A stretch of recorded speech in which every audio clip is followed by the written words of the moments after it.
Assalamualaikum warahmatullahi wabarakatuh. Hi, my name is ANZALINA FAJRIYANTI. Today, I'm gonna talk about the informal system and hidden curriculum. This subject, based on the book of the Sociology of Education's A Systematic Analysis, 8 editions, Chapter 9, written by Jean H. Ballantyne, Floyd M. Hammack, and Jenny Stauber. In this subject, I'll talk two main discussions. The first is the open system approach and the informal system. And second is the educational climate and school effectiveness. Okay? But first, how invisible forces impact educational experiences? Students spend at least 6 hours at school every day for 12 years.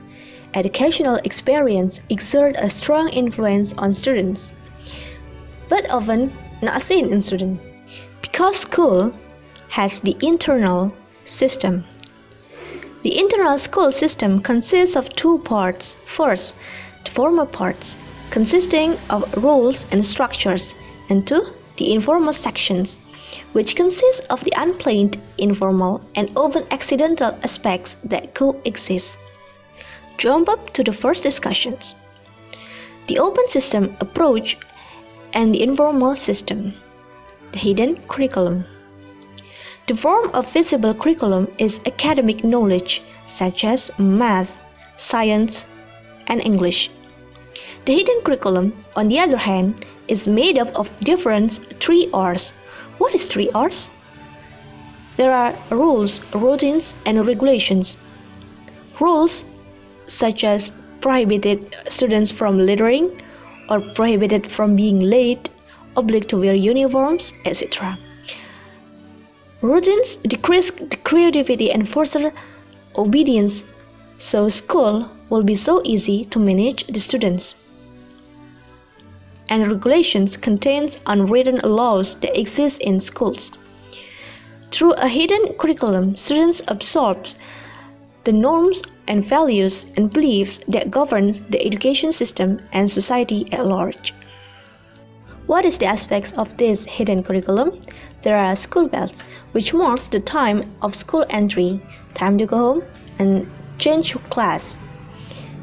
And then classroom arrangement, like tidy desks, visible whiteboards, and class structure boards, cleaning schedules, assignment boards, and then maybe there are student achievement boards, but this usually in the kindergarten with stars and grades. Next, classroom codes. Apart from explicit words, there are unspoken messages conveyed through tones, gestures, and facial expressions. These codes shape student-teacher interactions and shape the classroom atmosphere by determining who can speak, when, and what they can say. Without these class codes, learning will be very boring and lack mood. And then, the cultural capital and the organizational habitus. Cultural capital is a symbolic resource linked to our cultural styles, tastes, and experience that can be used as a form of social exchange. That is, individuals with the right kind of cultural capital often receive social rewards, such as attention from teachers, and are labeled as attractive or intelligent. But in fact, there is no measure that a teacher can use to sustain criticism of students. And the organizational habits are embedded in the school culture of who students are, what their capacities and routines. The habit of school organizations is one factor in the existence of reproductive inequality. Normative institutional arrangement. Normative institutional arrangements arise from the size and composition of the student's body, like in terms of race or social class, and then housing or hostel policies, space allocations, and organizational governments. This arrangement shapes social interactions and establishes control over the social environment. The impacts are such as Campus regulations that prohibit smoking, doing social activities and meetings make students do it outside campus. With regard to social class and identity, normative institutional arrangements can exacerbate feelings of isolation and alienation among students, like less intelligent, underprivileged families, etc. And then, education and the built environment, physical conditions, and architecture. Evidence shows that building architecture and classroom layout, such as building age, temperature, windows and ventilation, location size, and building maintenance, influence student learning, behavior, and identity. For example, research shows that the ideal temperature for classroom is around 22.5 degrees Celsius or 72.5 degrees Fahrenheit. And then, school size. Is smaller better? Over the years, research has shown the benefits of smaller schools. The students have greater interest in schools, higher levels of achievements, and more social equality, and students can play more active roles. In contrast, the climate in large schools causes students to become more passive with adults. They become followers. Small schools may have a limited number of extracurricular activities, but students in larger schools face stiffer competitions to be involved. Go to the next discussions. The educational climate and school effectiveness. School and classroom culture. Each school and classroom has its own culture, like a miniature society, which consists of values, attitudes, beliefs, norms, and customs that make up the system. The function of this culture is to manifest feelings of the group loyalty. School culture reflects the community in which the school is located and the characteristics of its students. Next, school and classroom learning climates. Learning climates is attitudes and behavior patterns in school, which have an impact on the overall level of academic achievement of students. A positive school climate creates academic achievement, orderly and discipline.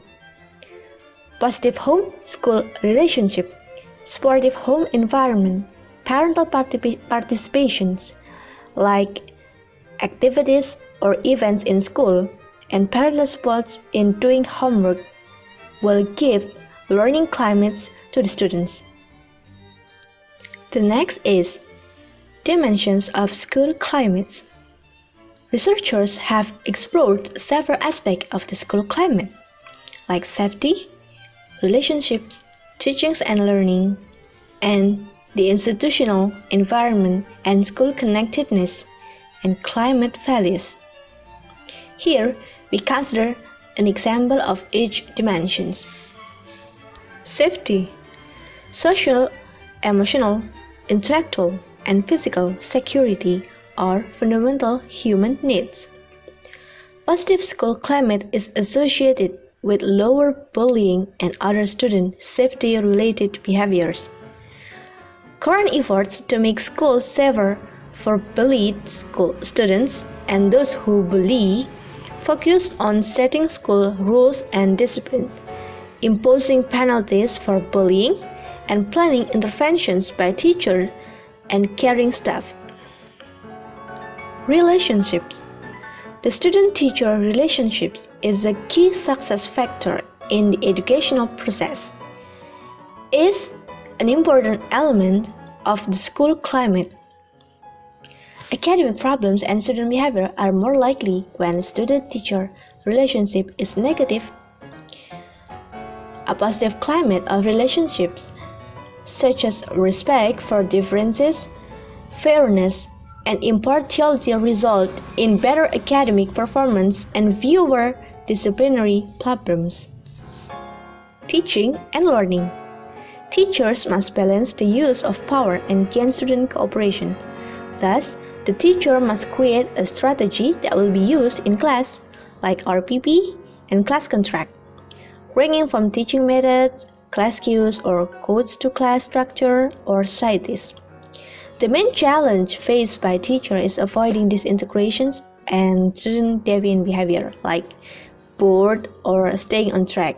So, teachers are made to tell stories that are not related to subject matters. Skill connectedness and institutional environment. Skill connectedness is students' belief that adults and peers care about their learning and about them as individuals.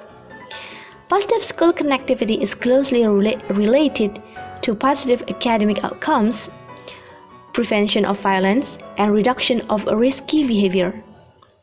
When a large school is broken up into several smaller units, like class or department, in the same building, it is attractive to different groups of students because students want to hang out with friends or peers who have the same level of achievements, like class level, and attitudes about school.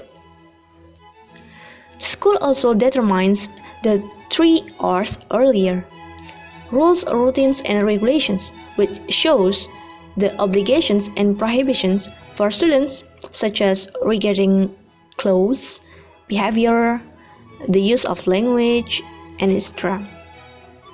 In addition, verbal and non-verbal cues alert students when their behavior is unacceptable. It's through this message that students learn informal lessons at school. So, the dominant message in this chapter is that academic achievement is directly related to the school climate at all levels of school. In other words, climate affects student academic achievements. Maybe that's all that I can present to you all. Sorry if I got a wrong sentence or word. Thanks for your attention. See you in the next video.